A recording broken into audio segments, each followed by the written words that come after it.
Alexandre Colim, a gente está também naquela expectativa, e o público, imagens que mostram Roberto com a Cláudia no mesmo carro. E essas imagens, que pescoçamos, escuitamos, elas existem, né, Colim?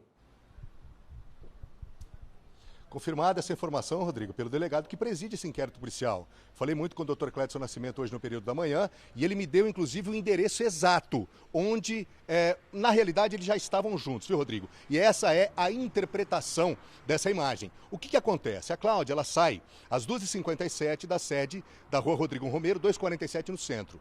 O trajeto do carro já é possível de ser feito.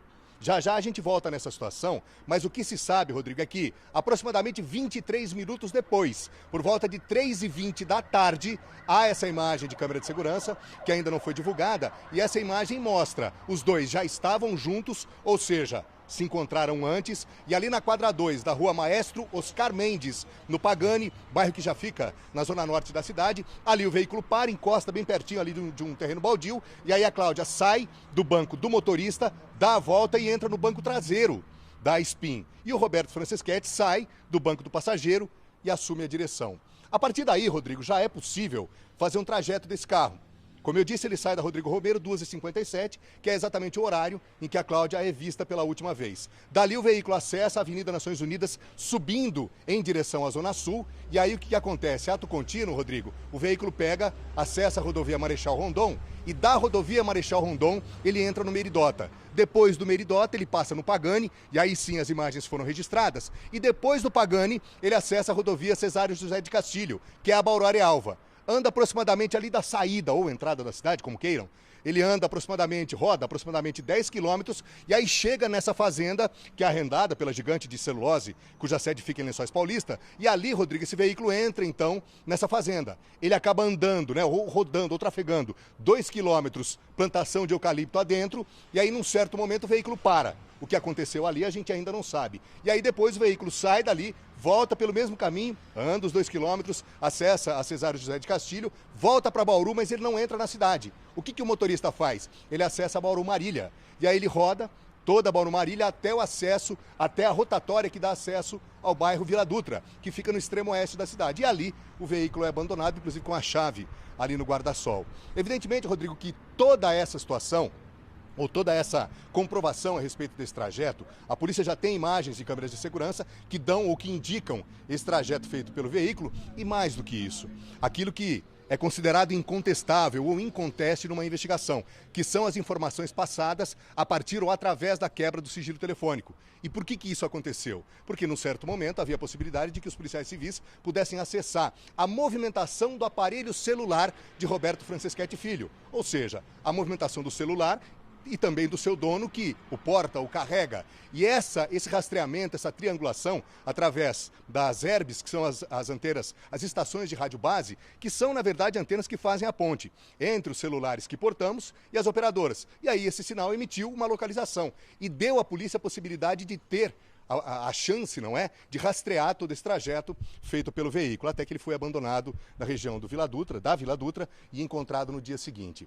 Duas situações, Rodrigo, que podem ser determinantes nesse início de semana, nessa segunda-feira. Conversei agora com um policial civil muito experiente e ele me disse o seguinte: ao longo dos 30 e tantos anos de carreira na Polícia Civil, ele me disse com todas as letras, o que a Polícia Civil já levantou de informação já seria suficiente para encaminhar Roberto Franceschetti ao Tribunal do Júri, com base então nesse conjunto probatório que já foi conquistado, ou foi, a produção de provas, ela foi muito eficiente até aqui. E aí, Rodrigo, agora fica a expectativa pela estratégia da defesa. Os advogados de defesa, são 3 ao todo, eles estiveram aqui na parte da manhã para ter acesso ao inquérito policial. E a partir disso, ou dessa possibilidade, de ter acesso ao inquérito, tratar ou elaborar uma estratégia de defesa. Mas isso não foi possível, porque o fórum acabou liberando esse acesso há poucos instantes. Então os advogados saíram daqui, foram até o escritório, ali é a base deles, lá então eles vão estudar todo esse inquérito policial, inclusive as provas que foram coletadas pela Polícia Civil até aqui,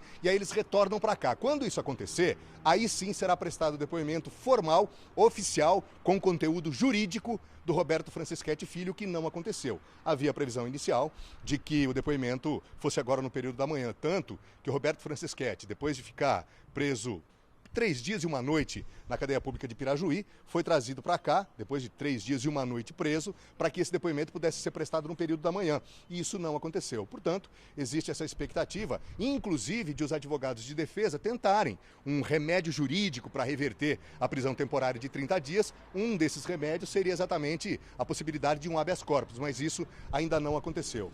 Rodrigo, ainda são perguntas cujas respostas nós não temos. Embora a Polícia Civil ela tenha coletado um conjunto de provas muito consistente, muito embasado, inclusive com informações que são incontestáveis, como, por exemplo, o rastreamento ou triangulação do celular a partir das herbes, muitas outras ainda faltam. A principal delas, onde estaria o corpo de Cláudia Lobo? Será que é possível encontrar esse corpo ali naquela região? Na região da fazenda, onde existe uma gigantesca plantação de eucalipto, a polícia teria muitas dificuldades para fazer o rastreamento ali e encontrar um possível local, a não ser que tenha uma indicação. E aí, Rodrigo, os policiais civis, especialmente o Dr. Clédson Nascimento, ele conta com essa possível colaboração do Roberto Franceschetti Filho. Isso ajudaria, digamos assim, ou entre aspas, no andamento do inquérito, depois ele vira processo. Ou seja, isso ajudaria naquilo que poderia ser, de repente, uma atenuante em caso de isso ser proposto no futuro, por exemplo, pelo Ministério Público. Porém, isso não aconteceu. Como se trata de uma área extensa, a expectativa é de que o Roberto Franceschetti, auxiliado ou de repente influenciado pelos seus advogados de defesa, ele dê a possibilidade da localização desse corpo. E aí, buscas aconteceriam, inclusive com a participação ou com o auxílio da gigante de celulose que fica em Lençóis Paulista. Ou seja, Rodrigo, é uma segunda-feira quente, bastante movimentada, o plantão policial, a imprensa toda está por aqui, né? A DEIC, a sede da DEIC, para que, enfim, todo mundo a postos, né, na tentativa de acessar novas informações. Por hora é isso, Rodrigo. Lacunas que ainda existem, porém é importante frisar. A Polícia Civil ela dá um show